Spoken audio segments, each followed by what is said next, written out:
that's for the people who are gaming. Yeah. Or I could have an 8-hour pasture camera. Right. The YouTube with sheep use, right? YouTube, right? Right. Right. All right, so I'm not watching an ad from you, just so you know. Let it go. Wait, 30 seconds. Oh, it's a Bellator, a Bellator MMA commercial. I used to watch a lot of MMA stuff. Hey, Wholesome Roots is here. Rose. Oh, yep. Anthony from Colorado. Okay, so some folks are showing up. If you hear somebody talking, that's Mike Pratt from Pratt Family Homestead on my speakerphone. He's talking me through how to set all this up. I've never done this before, and he's getting me squared away. Southern Yankee, hello. What are you up to from Rose? I'm about to tell you. David in New Mexico, hello. Liam, hello. All right, Mike, so I'm going to disconnect on the phone with you if that's all right. Perfectly all right, man. Okay, thanks a lot. Yep, no problem. All right, bye-bye. All right, so this is our first ever live stream from the Grass-Fed Homestead. We've been live once before, but that was on the Pratt Family Homestead channel for the Homestead chat series that Mike and Jenny started.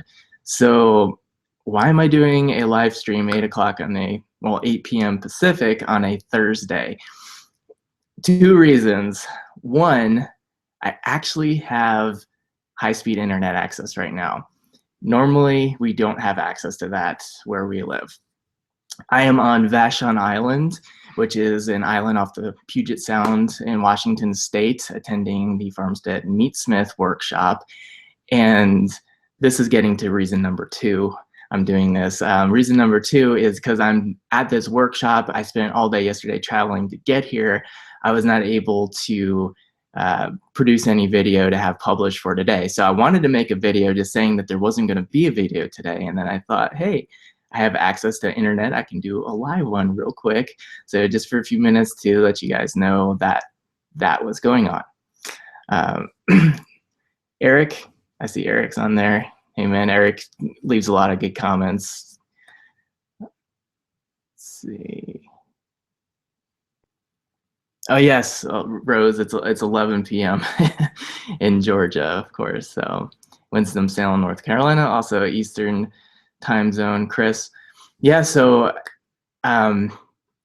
yesterday I left the Grass-Fed Homestead and drove several hours straight through all the way to get here, and it was pouring rain the entire time. But I did meet a friend for dinner that lives in the Seattle area, my friend Brian, who is a lifelong friend since childhood. And so I got a good dinner in there before I heading over here. But there's a ferry ride you have to catch leaving Seattle over to the island, and I missed I think it was like a 10:30 ferry. So I had to wait till the 11:40 ferry.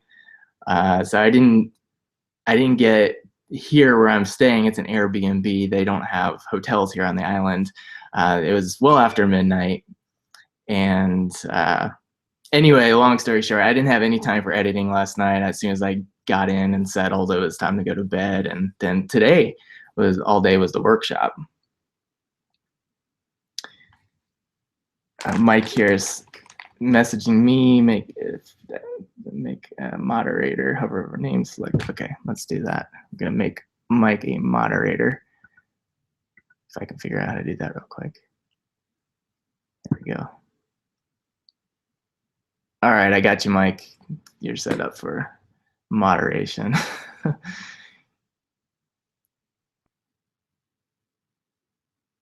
I need a reader.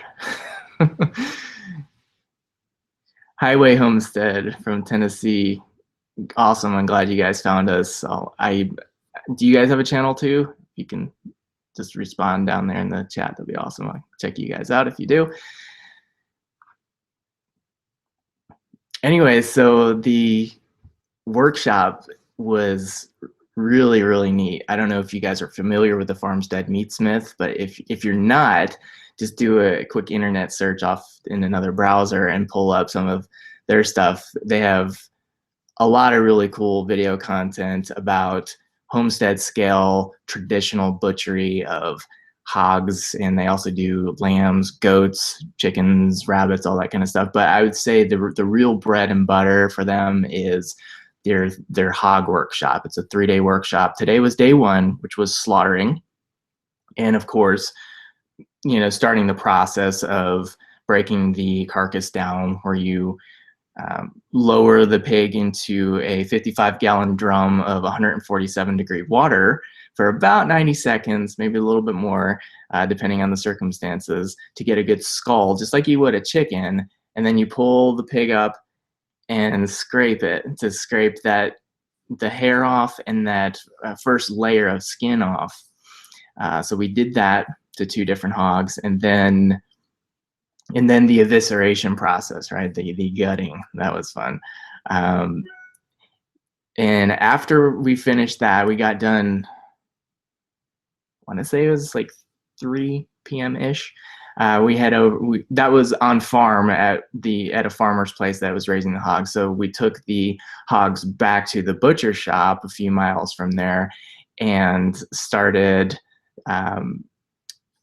well, we didn't do anything at that point. Basically, Brandon, the butcher, the Farmstead Meatsmith, had a helper chopping the, what was it, the liver, the heart, and the spleen into small bite-sized pieces, where they were then sauteed in lots of butter, and then heavy cream went in, and some mustard, and it was just a really, really neat dish.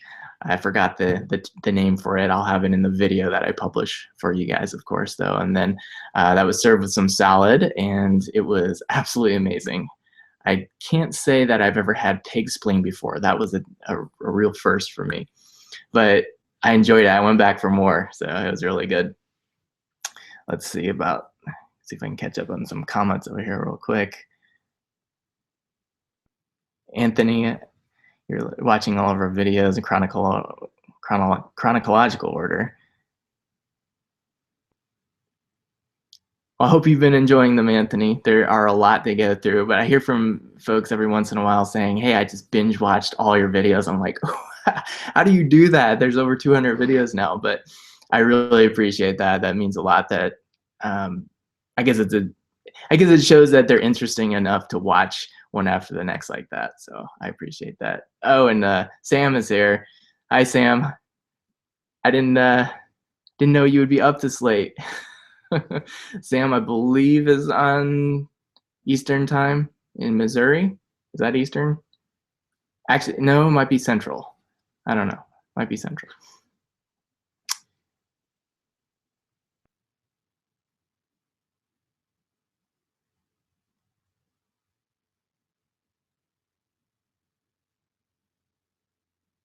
Okay, so I'm hearing back from Highway Homestead now. They don't have their own channel, but someday. That's cool. So Sam, this is nowhere near your beard length, or Mike's for that matter, but it's coming along. What do you guys think?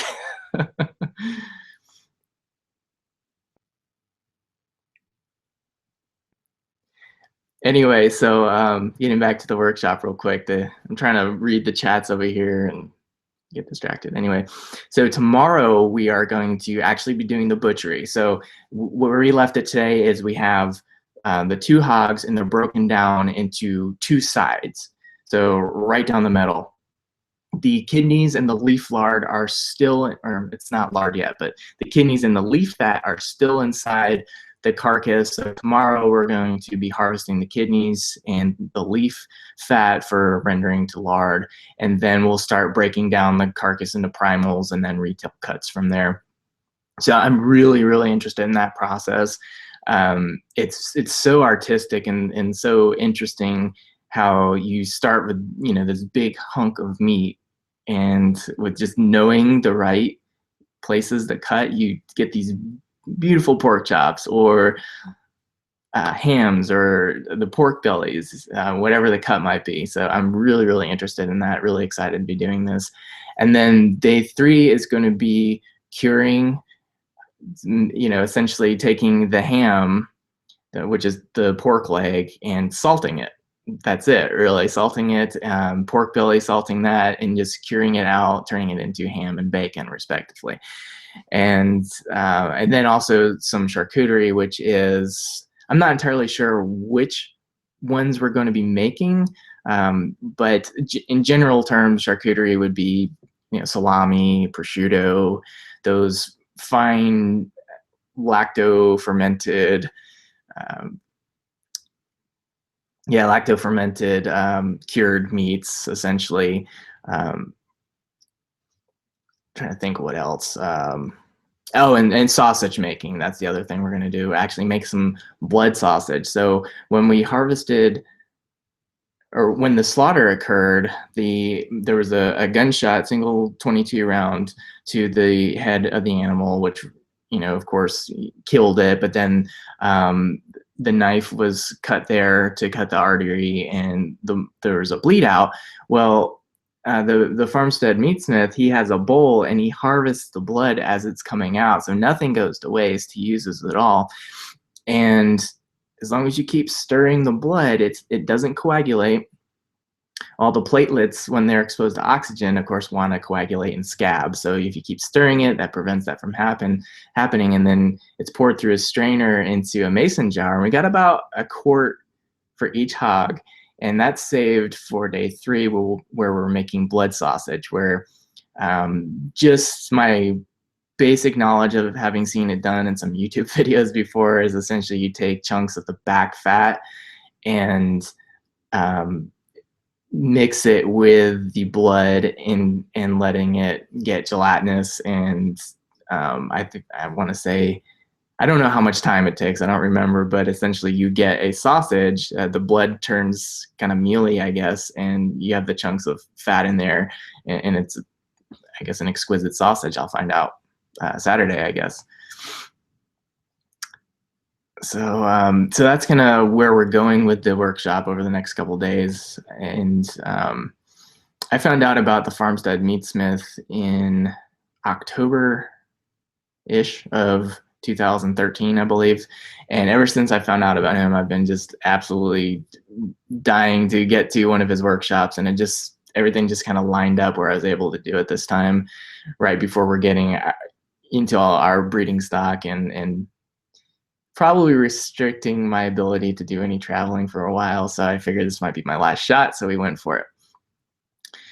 But anyway, so while I'm on here, I don't plan on this being like a really long video or anything. I know I've been kind of rambling already, but I just wanted to let everyone know, of course, you guys that are just joining in now, that there was not going to be a published vlog style video going out today, just because I had the workshop going on. I got in late last night from traveling, so I just haven't, I got back here from the workshop. It was a little after 7, I guess, and I thought, oh, maybe if I sit down and really, really work fast, I can get a video out. But then I thought, it's not going to happen. So when I'm done with this live stream with the announcement of no video, I'm going to get to working on it, so we can probably get one out tomorrow. But while I'm here, before we wrap up, if you guys have any questions for me, as far as like what's going on our homestead or anything like that, I can see if I can knock out a few questions real quick. I'll get on over to the chats here real quick, see what's going on. R3ism. I'm not sure if there's a clever way to pronounce that, but have we decided on breeding stock? Yes, I was planning on doing like a separate video about it, but I guess since you guys are on here now, I'll give you the exclusive. Yes, it was a few days ago, we went to our sheep breeder's farm, and beforehand I kind of prepped her. I let her know what we were looking for. She, we've been working with her for about a year now, so she has a pretty good grasp of what we're doing and what we're about. She watches our YouTube videos. This is Tess, for you, if you guys have seen her in videos before. She has a pretty good feel of what we're looking for, but I went ahead and told her, went over our criteria, and a lot of people will start with buying yearling ewes, ones that are just getting ready to go for their first breeding. And I was looking for especially for our first time, ones that were a little bit more experienced, more mature, and that were already bred, because of when we're buying them. We're getting them really as soon as we can. We still have about 3 feet of snow on the ground, or we did yesterday when I left. It's been raining, so it might be less now, but we're not really able to get up any fencing right now. My T-posts, they're a couple of days ago when we had a lot more snow than that, just the tops of my T-posts were sticking out of the ground, and my step-in posts were almost completely buried. So getting up fencing was just not going to happen anytime in the next couple of weeks, kind of thing. But because we're getting them in spring, I wanted ones that had already lambed, so we can get the lambs too, but get them before they're weaned. So we're getting the ewes with their lambs prior to weaning. So the reason for that is it's a little bit more cost effective.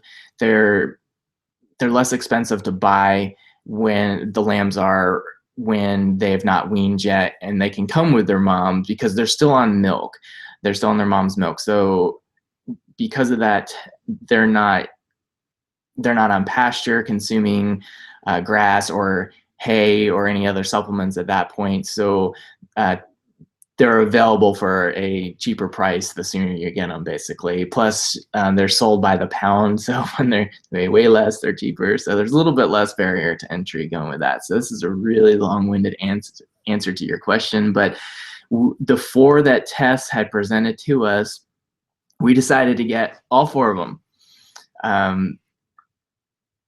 The first one she introduced to us was Connie, and Connie was the reason why she was coming off of Tess's breeder program. That's another thing. I was looking for ones that were basically the best ewes that she would sell me. Her top of the line, top tier, are just not for sale. I don't have enough money to get those to convince her to sell them to me. So I wanted like the next best. What's the best available? So she came up with like 4 of her best ones that she thought would be a good fit for us. And Connie was the first one she presented. Connie had fallen off the A-team, if you will, because she was only producing 1 lamb a year. And in order to be in the breeding program, she needed to be producing 2. And so I was a little hesitant at first when I was thinking about her. I was thinking, well, maybe I want 2 as well. But the more I looked at Connie and I watched the video back, she is such an amazing looking ewe. She looks great. She's so healthy looking, and she's the sister of the former herd sire. I don't know if you guys remember, it was early November of last year. I went there. Tess's herd sire died unexpectedly. He had eaten some mushrooms and got poisoned and died. So she gave me the chance to do some butchery practicing. So there's me, sawing ribs and all that. This was her prize ram. Well, that ram is the brother of Connie. And so there's some really good genetics going on there. I know a ewe that has a single lamb tends to have her offspring, her ewes will also tend to have single lambs. I don't know if that's true if she has a ram. So I'm thinking if we got like a really good ram from her, that might be really nice to hold on to those genetics. But I don't know if the ram passes on those traits through breeding. I don't know. I'm sure some of you guys out there might know that. But anyway, so Connie, I was a little hesitant on at first, but I think 1 lamb is going to be great. She is a big, stout, strong, healthy looking ewe. So I thought, let's just get her to really good genetics there. So yeah, so all 4 that were in that video.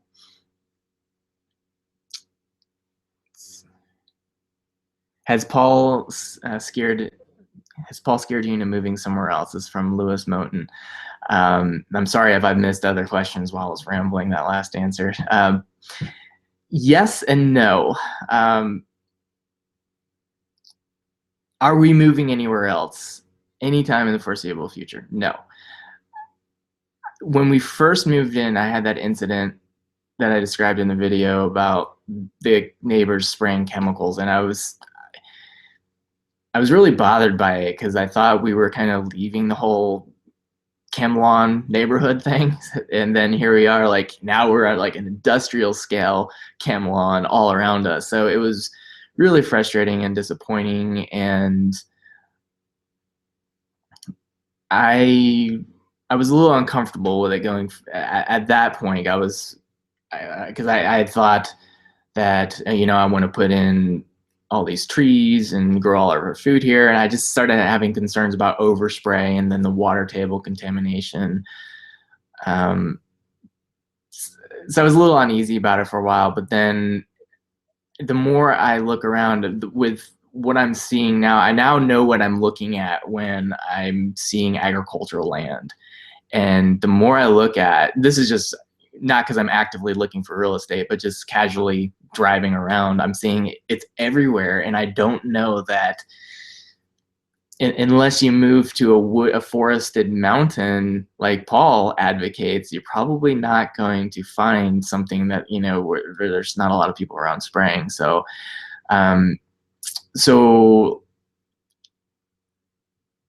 if we could have just afforded it and there were no other circumstances at play and we could have just, snapped our fingers and, found somewhere where there's nobody spraying anywhere around, yeah, we probably would have done it. Probably would still do it, but that's not really the reality, and we're not in the position to move again so soon. So I don't know, kind of a not a great answer, but yes and no is the short answer.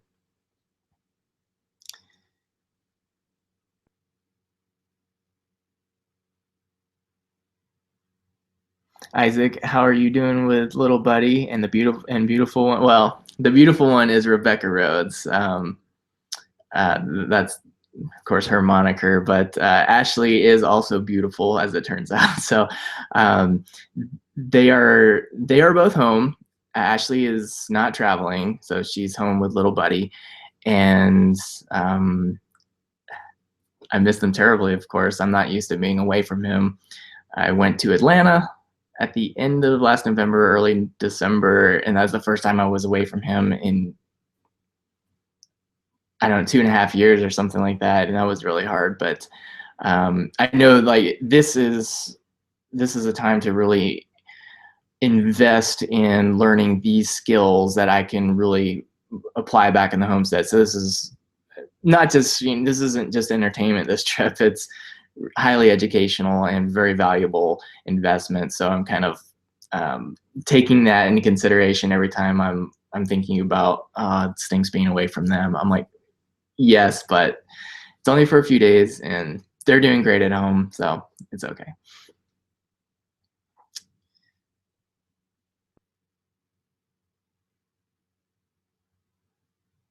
Sam, appreciate the encouragement. Doing great. Keep up the good work. Thank you, sir. Can you give me some tips on sheep? That's from William. Can you be more specific? I'd be happy to. I'm just not entirely sure where you need me to go with that. If you could just type in something there a little more specific, I can try and help you. Portuguese prepper. Hey, I've seen you commented recently. Appreciate you checking out our channel, of course. Have we had our well water tested? Great question. We are not on a well. This has its pros and cons. I know there's an organic farmer not far from us from whom we purchase our beef, and he is on a well. And what he told me is that he had to install a reverse osmosis system because they actually had their water tested, and the groundwater from all the agriculture, we're in a fairly heavy ag area, and because of all the spraying for hay fields and all that, there is a lot of contamination in the groundwater. So the reverse osmosis system actually is filtering out, I guess, a lot of the glyphosate or other chemicals, 2,4-D, or I guess it doesn't filter, it distills, or I'm not sure how it works, but so they've had to do that for the integrity of their water. We're on a community water system, and we run our water through a Berkey filter. It's a huge carbon cylinder that filters the water, and it does remove, according to their testing, up to 75% of the persistent herbicides in the water, specifically glyphosate. It still leaves 25% in there if there are, and I'm sure there's some in there coming out of the tap. Just, I think it's in all tap water nowadays anyway. There's so much runoff everywhere. But it does filter most of it out, so that's really the best we can do right now with that. But yeah, no testing. We've not done any testing. We're not on a well, but it actually would be probably interesting to see what our tap water has in it. Ooh, I missed it. Let me go back up 1 second. You were asking a specific question about the sheep, and I missed it. I don't know if I can scroll back up. Oh, here I go. Housing and fencing and what to do about worms. Great. Okay. Housing is really easy. This is something I was really fretting about before getting into sheep.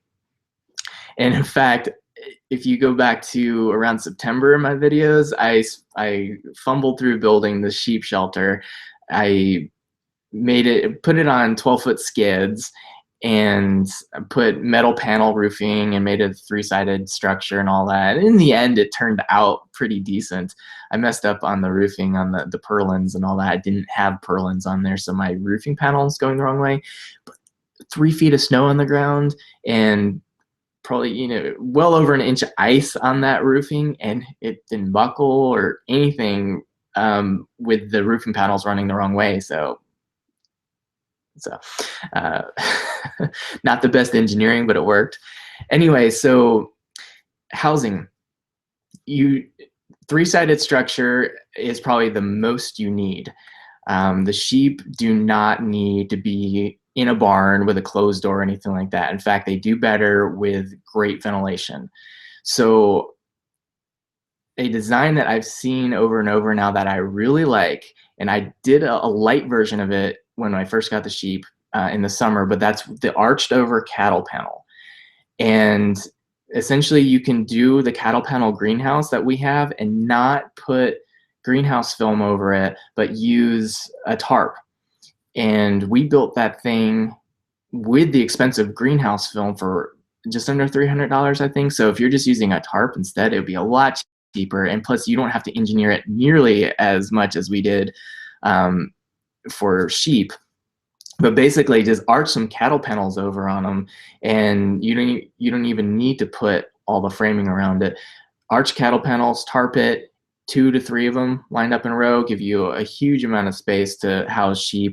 So that's one way. You can, I've seen people use a trampoline, an old trampoline, out in the pasture. They're really light. 2 people can just pick it up and move it paddock to paddock real quick, and it's a great shade for the sheep in the summer. And it's not porous to the point where rain is going through it when it does rain. So when they like to get out of the rain, so there's that. Really, you can get very imaginative. You just have to keep in mind that you just need somewhere for them to have some shade from the sun. And if it's raining heavily, they're going to want to get out of the rain. So if you can get a roof over them for that, that's good. Not necessary, but good. And for winter, you just got to think about giving them a windbreak is really all they need. So cattle panel structures are my go-to, really cheap. You can get a cattle panel for $25, so it's a really cheap solution. Fencing, I highly recommend checking out Premier One for their electric fencing. That's premieronesupplies.com. What we're using, or what we used this last season that got us by, was running 4 strands of polywire fencing. So if you go to Premier One's site and go to fencing, then click on sheep, and then you'll scroll down. I think it's in the semi-permanent fencing category. You'll see polywire on reels and polywire without reels. We got the ones with reels. It's 600, the length we got was 660 feet. It doesn't, you pay a lot more money for it to be pre-wound on the reels. We didn't do that. I just spent, you know, I just went outside and did this all day and wound them up, saved a lot of money, but excuse me. So you basically get a T-post, get your reels and mount them on the T-post. It's really easy to do. It's nothing permanent. It's all clamps on there. And then just start walking, grab your strand of polywire, start walking. And where you've set up your T-post and your step-in post along the way, just feed it through. Just feed it through around your entire perimeter of your area. And then I just did that 4 times because I had 4 strands. I started with 3 because one of my reels was broken. And 3 wasn't quite good enough. We had one of our sheep was a little bit on the smaller side, and he had his head down, and he would just be going along, grazing, grazing, grazing. And then before you know it, he would just slip under that bottom wire. He didn't know he had gotten out. I would see it, and I have to go calmly walk up, tiptoe to him so he wouldn't get spooked, and I'd just pick him up and carry him back into the fencing. But I got the reel fixed, the 4th reel that got broken. I got it fixed and got the 4th strand up there, and from that point on, it was fine. So perimeter fencing is best. If you can get field fencing, physical barrier, perimeter fencing, and then use electric on your inside for subdividing, that's really best. We moved in July onto the property, and we had sheep on day 3. So we didn't have time for any of that or the budget for it. So we just went with polywire. It's relatively inexpensive and it's functional.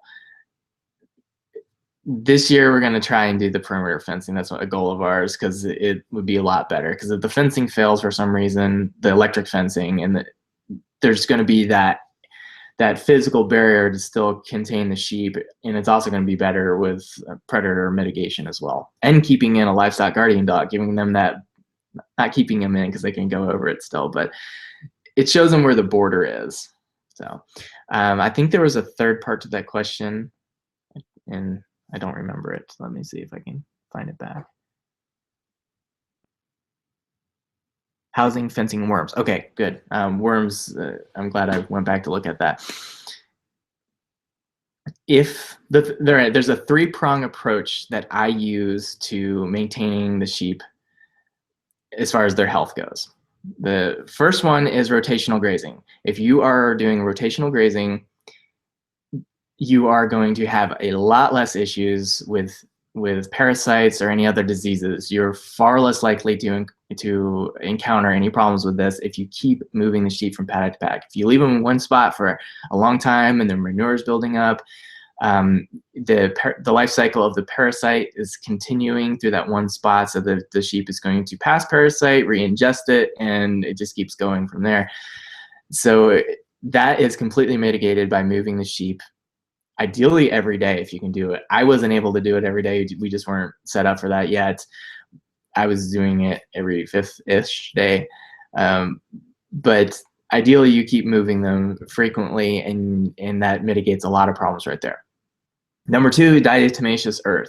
Supplementing in their mineral supplementation with diatomaceous earth goes a long way. I did hear from one viewer a long time ago, months ago, that they had done a study, or their veterinarian had done a study and showed that diatomaceous earth actually wasn't doing what it said it was, what it's being marketed as being able to do. That I don't know if that's true or not. I'm sure the person that sent me the information wasn't trying to fool me or anything like that, but I just haven't seen the study. I asked if they could show it or anything like that, and they weren't able to get it, so I just don't know. But the prevailing wisdom is diatomaceous earth. Well, what it does on creatures with exoskeletons is it kills them on kind of, it basically desiccates them, it like dries them out.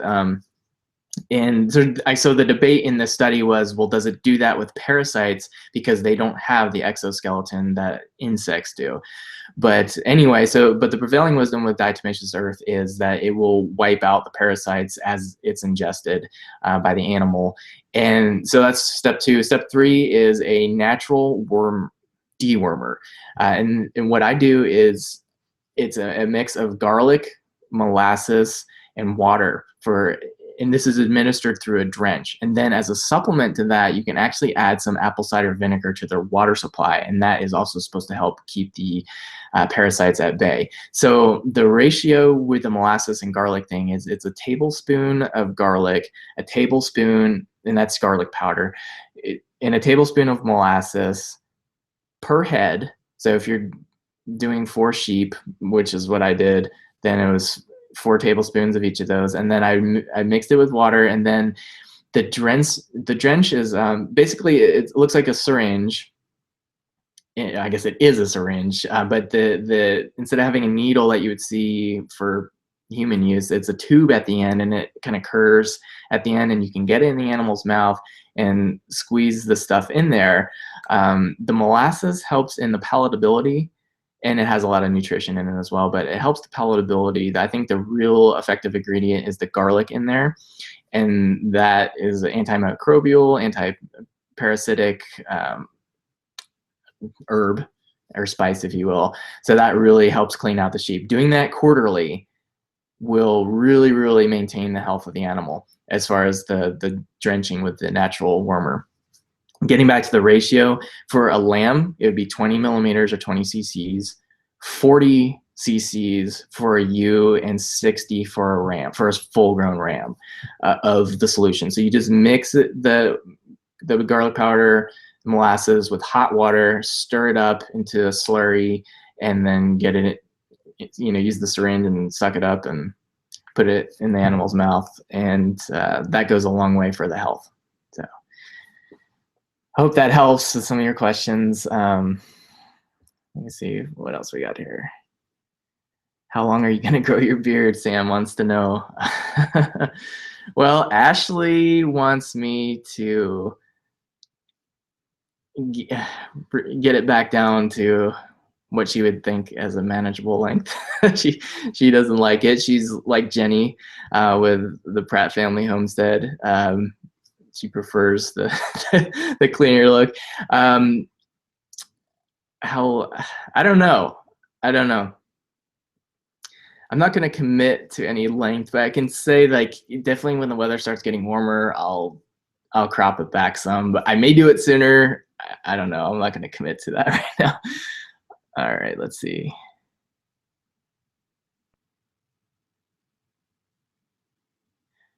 Are you going to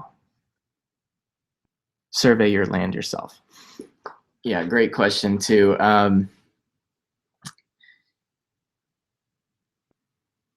Yes, probably. I haven't done my due diligence yet. I've heard from a couple friends that have contacts of surveyors that do it at a much more reasonable price, but it'd be more, I think, for the border survey or the boundary survey. And just to catch some of you guys up that may not have seen the other videos, I talked about this. One of my goals, I wanted to survey the property topographically. So, because my long-term vision is to be installing earthworks for water harvesting and planting trees for silvopasture systems. And to get that started, you've got to have a topographical map. A lot of people say, well, just go to the GIS topographical maps that are already on file. But the problem is our land around us, we're in a valley, it's so flat. The contour lines on the map are not tight enough for it to be any good for me on my property. I can't remember what the intervals were. I want to say it was like at 25 or 50-foot intervals or something like that, which there's hardly that much difference on our whole property, I think. So they're not sensitive enough for me to be able to judge where I need to put in the contour swales or anything like that, if that's the direction we're going.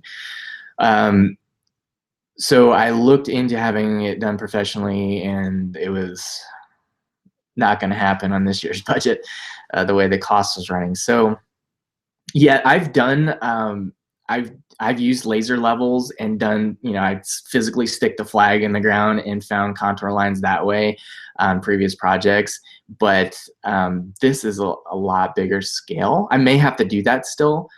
as far as getting the topography and maybe getting an aerial shot to see where all the lines are once all the flags are in, and just slowly work on it over time, I might do that.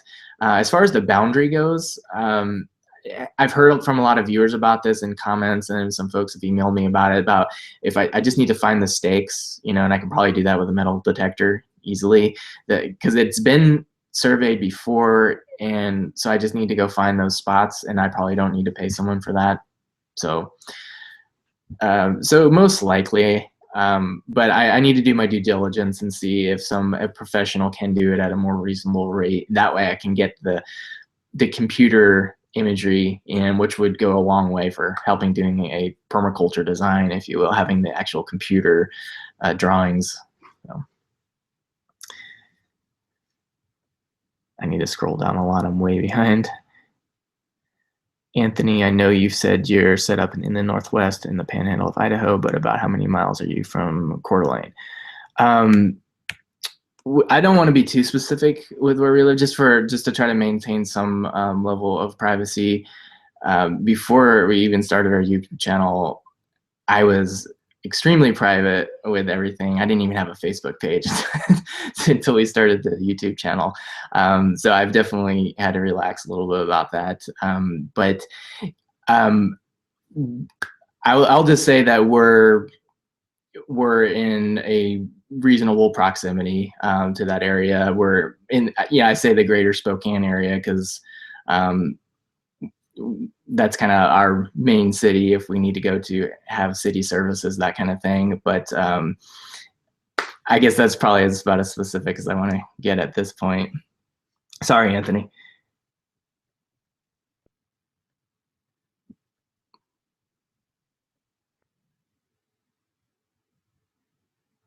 Okay, I just got back down to William again. He said he's worried about having an open face because of the coyotes and fox out here.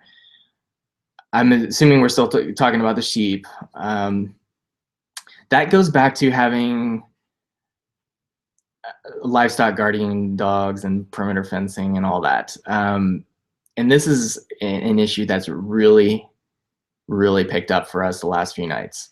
The last 3 nights before, so I left yesterday to come here, but the 3 nights prior to that, each night we've been woken by coyotes, really, really loud. I heard them all summer long, every night, because I'm up late every night doing video editing anyway, and I would hear them off in the distance. It was a little unnerving, but I could tell that they were off a little bit.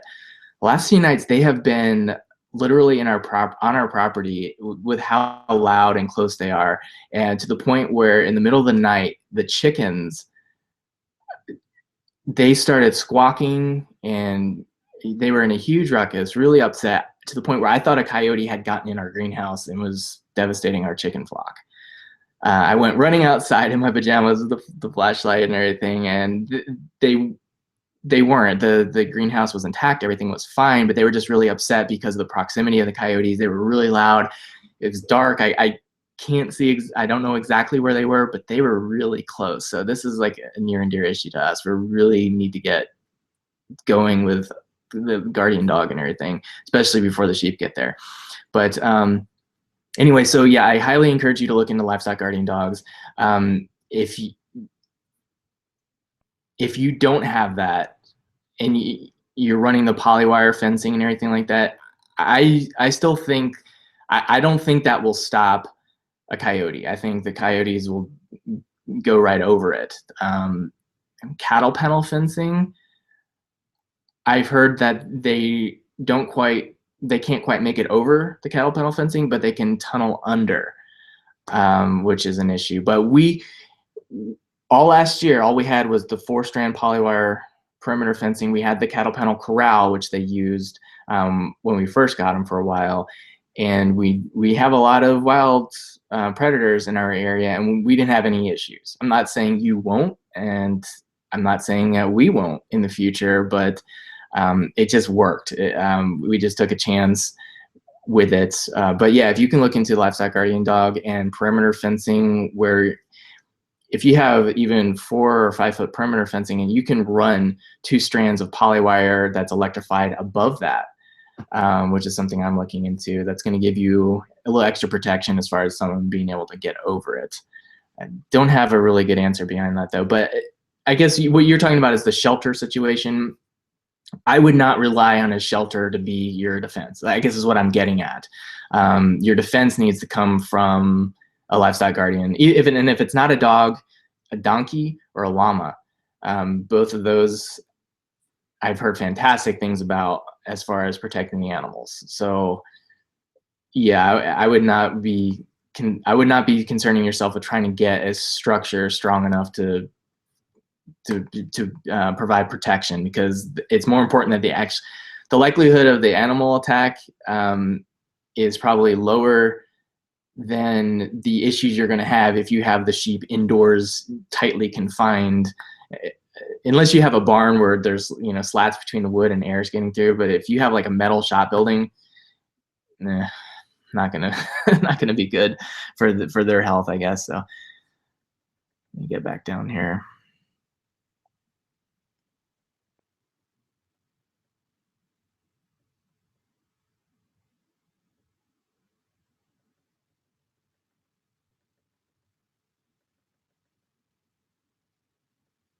I'm sorry, guys, I was way behind.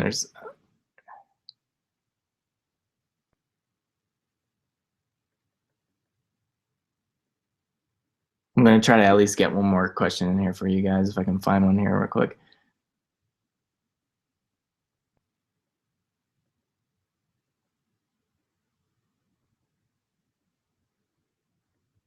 Sam, dude, the beard is best in the summer, like a shade tree for your face.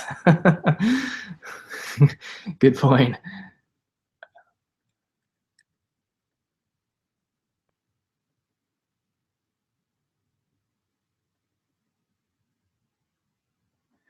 Lynn, oh my gosh, I see Lynn here. Hi, Dan, will they teach you how to make bacon? Wink, wink. Okay. I guess it's probably October, so it was a while back. Lynn asked if I would share how to make bacon, how we do it, because we've been curing our own bacon at home since we've adopted the primal diet and trying to eat more clean. It's really hard to source pork or bacon that's already made, like at the grocery or whatever, that isn't just like conventionally grown with GMO soy and that kind of stuff. So we were trying to get away from that. We did find one supply or one product at our health food store that has non-GMO pork that's uncured, meaning they use celery juice for the nitrites instead of the pink nitrite salt.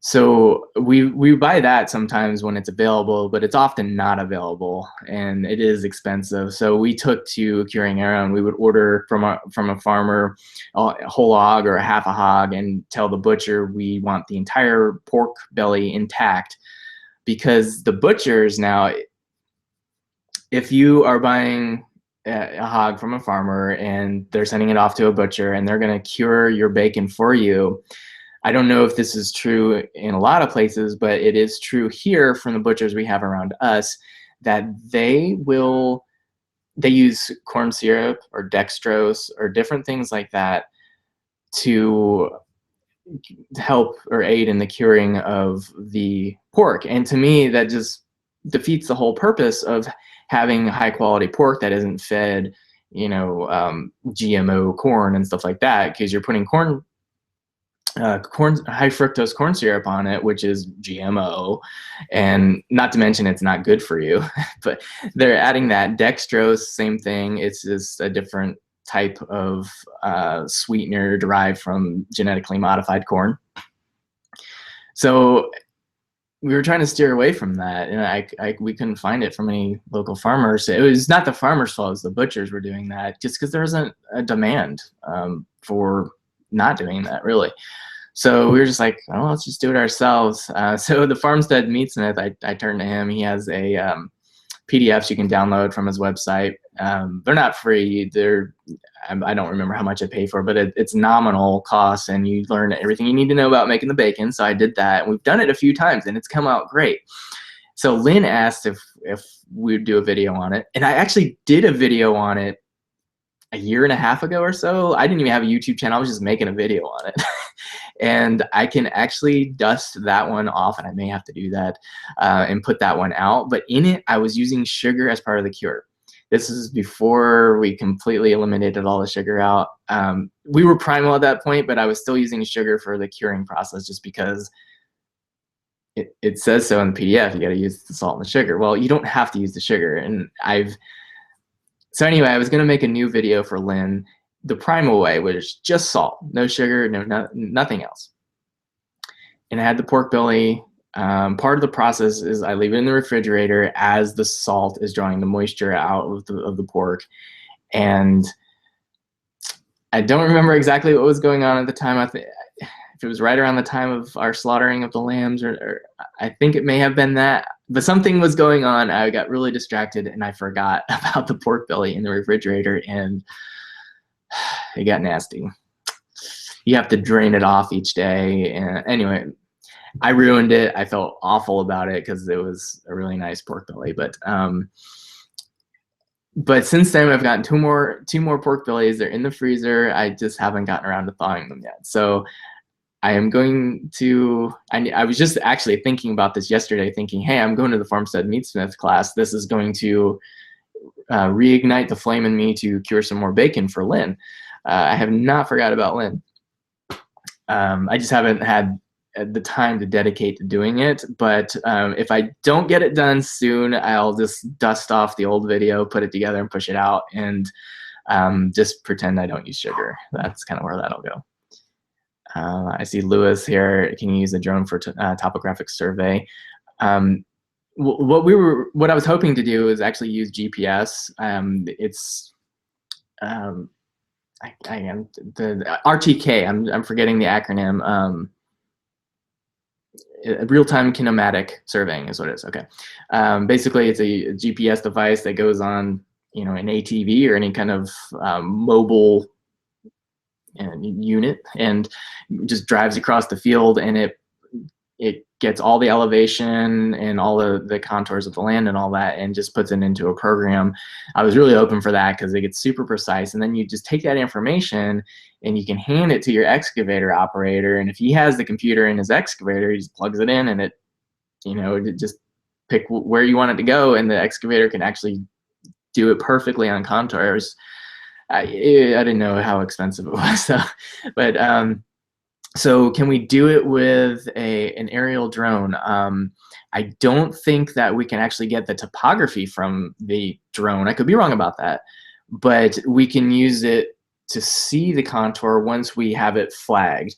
So we would use a laser level, which just sends out a beam that's perfectly level, and you have a stick, and where the beam hits the stick, if you're on contour, it leaves like a little, it sends out a beeping signal, so okay, well, this is a point on that same contour, so I mark it with a flag and I move on to the next one. So from above, we could then see where the flags are and then use that as a base map, so we can print that out, the picture out, and then see, okay, here are our contour lines because this is where the flags are. So I think that's how that would work.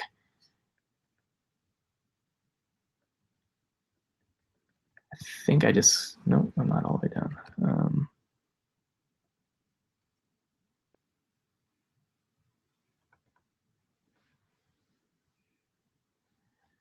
Mike is getting interested in the primal diet. Cool. Spokane Martial Arts Center. I believe we corresponded yesterday, or maybe 2 days ago, if I'm not mistaken. I'll be seeing you next week if you are who I think you are.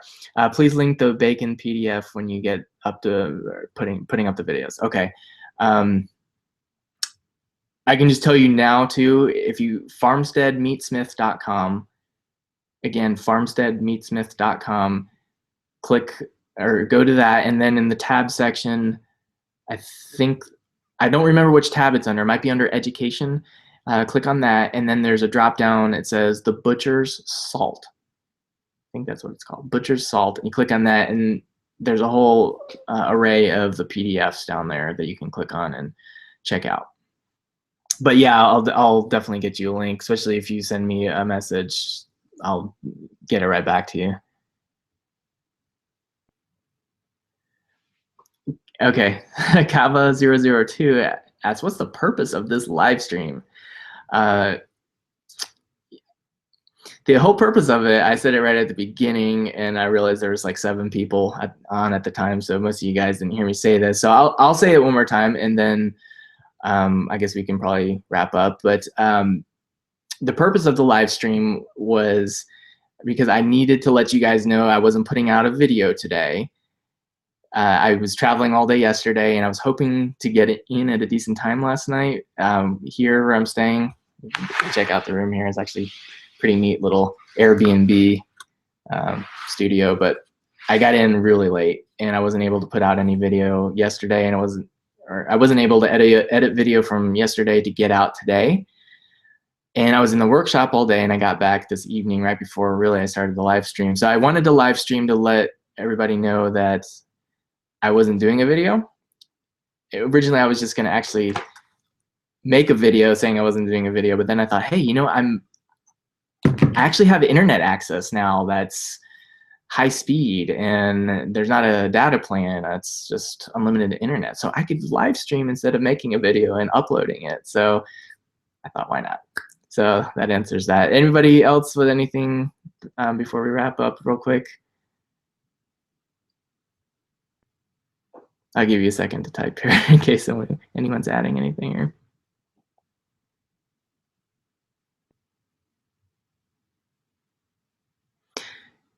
Favorite sheep from the breeding stock?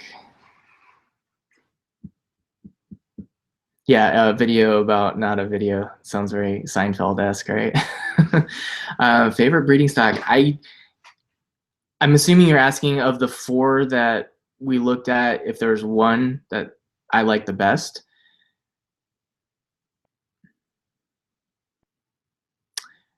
Okay, well, there's not one that I like the best because I hardly know them yet. That will change as we get them, but I'm most interested at this point with Annabelle, who's half Frisian. I'm really curious about the dairy side of things. So I'm gonna get my feet wet, see if we can do a little milking. So with her, I'm most curious about. But another one of the girls, it's Veronica. Veronica is bred to Lightning. Lightning is the now deceased herd sire for our breeder's flock. So, and she's like one of, I don't know, 6 or 7 ewes that was bred to him before he died. So I'm really curious about the offspring because Lightning and Veronica are both 100% Katahdin. So we're going to get 100% Katahdin lambs from them. And these are going to be probably, of all the genetics, the best of the lambs that we're going to get. So I'm just really curious to see how they're going to turn out. So not really answering your question about the favorite of the breeding stock, but the ones I'm kind of most curious about. Oh, and then there's Connie. I'm kind of curious to see. She's so big. I know she only gives singles, but I'm thinking maybe they'll get doubles this time. I don't know. We'll see. Are you excited for Justin Rhodes to come, and what are you all going to do? We are extremely excited about them coming. Last I heard from Justin was about, I guess, a week ago, and they're not really sure of their time frame, but it's going to be late summer. So I'm thinking probably like end of August, early September. What are we going to do? Well, the number one thing on their itinerary, I think, is to ride the yak. If you guys haven't seen that video, a couple weeks ago, little buddy, my son, and I went to visit a yak farm, or yak ranch, I guess. And the owner has one of his yaks is a pet yak, and he rides it like a horse. I mean, it doesn't have reins, and he doesn't like steer it and all that. It goes where it wants to go, but he just gets on its back and goes for rides. So we got to ride it, and Justin saw the video, and he contacted me. He said, please get me set up with the yak. So I called the rancher and told him everything about the Great American Farm Tour and and that there's going to be a film and all this and that. And asked if he'd be okay with the Rhodes family coming down there to ride the yak, and he said absolutely. He's more than happy to have them down there. So I think that's the number one priority. What else are we going to do? I don't know. I'm not really sure how much time we have. I don't know if it's just going to be like a drive-by thing where they're just going to drive in and then spend a few hours, or they're spending the night or a couple days. I'm not really sure. So that a lot of that's going to depend on how much time they have with us. There are, in the time of year, because if they come in the summer still, there's a lot of recreation, outdoor recreation. So it depends on kind of what they want to do. Is a lot of hiking. We have a lot of lakes. So boating or fishing, if there's anything like that they want to do, we can definitely explore any of that. If they come, when it starts cooling off, some of that stuff may not be as fun. And when it starts cooling off here, it really gets cooling off. But we don't have anything beyond that really planned at this point. Obviously, they're going to want to talk to us about our sheep. I think that's a real focus of Justin. I think he wants to learn more about sheep for their future endeavors. So I imagine we'll spend some time over that. But beyond that, I'm not really sure. But yeah, definitely excited about it. Oh, yeah, 1 hour in. Wow, okay. My battery is very low too. So where are we located, John Paul Ramsey? We are right now I'm in Vashon Island, Washington State, on the west side of the Puget Sound. So we're west of Seattle, across the water. But we live in the Panhandle of North Idaho. That's greater Spokane area. How much land do we have from Monique? We have 10 acres. We're only using, well, I'll say this, from what you see in our videos, generally the most you're typically ever seeing is 5 acres, but more commonly, probably 2. And we're probably using even less than that for our sheep. Our property is subdivided by a creek. The western half is where our house is, and that's where most of our filming is done. The eastern half is really, really overtaken with the bracken fern. There's not like lots of bramble and bushes everywhere that you can't walk through. It was pasture, and there are pine trees on it, or conifers, but the bracken fern has taken over all through there. So it's really hard to get back through there without brush hogging. So we just haven't really gone back there. So our primary focus is getting our western 5 going, and then we'll worry about the eastern 5.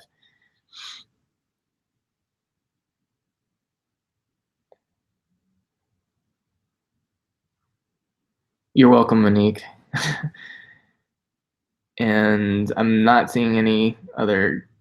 Oh, Freaky Geek 2 is not Dexter a guy in a cubicle? I'm assuming somebody probably had comments above about Dexter cattle. Dexter, I think it was Dilbert. I don't know. Is that what you're talking about? The comic book? I don't know. Sorry.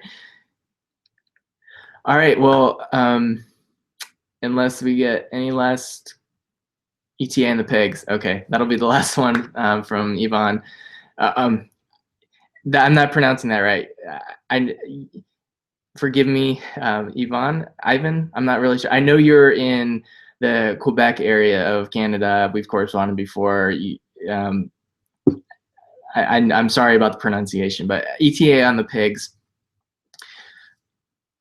As soon as the snow melts and we can get up some cattle or even hog panel fencing, we need to be able to install some corral in order to receive them. Right now, I can't do anything with so much snow on the ground, plus the ground underneath was pretty frozen for a few weeks before we got snow. So once the ground thaws and I can start driving in some T-posts and getting up some fencing, the pigs are coming immediately after. We put the deposit down on them and we can't wait to get them there. So Lynn, I see your comment, thank you. Go get some sleep. Yes, Marie, I'm actually kind of tired. But I have some editing to do after this. So, oh, I got the pronunciation fine. Ivan or Ivan? Ivan, I'm not sure. I guess you can't really tell me through the text anyway how to do it, but Apprentice Farmer. I've been waiting for you to publish some more videos. I haven't seen you do any more. Hope you get some more out. Your videos are very informative. All right, Lewis, I hear you, brother. If you stop talking, I can go to sleep. And Virginia, I guess Virginia's in Chihuahua right now. Good to hear from you guys. All right, guys, I'll wrap it up. Thanks so much for joining us. And I don't know when we'll ever be doing a live one again, because when we get back home, again, we don't have the internet access that we'd like to do it. But anyway, if we do one, I look forward to seeing you guys and interacting with you guys again soon. So again, thank you for joining us, and have a good night.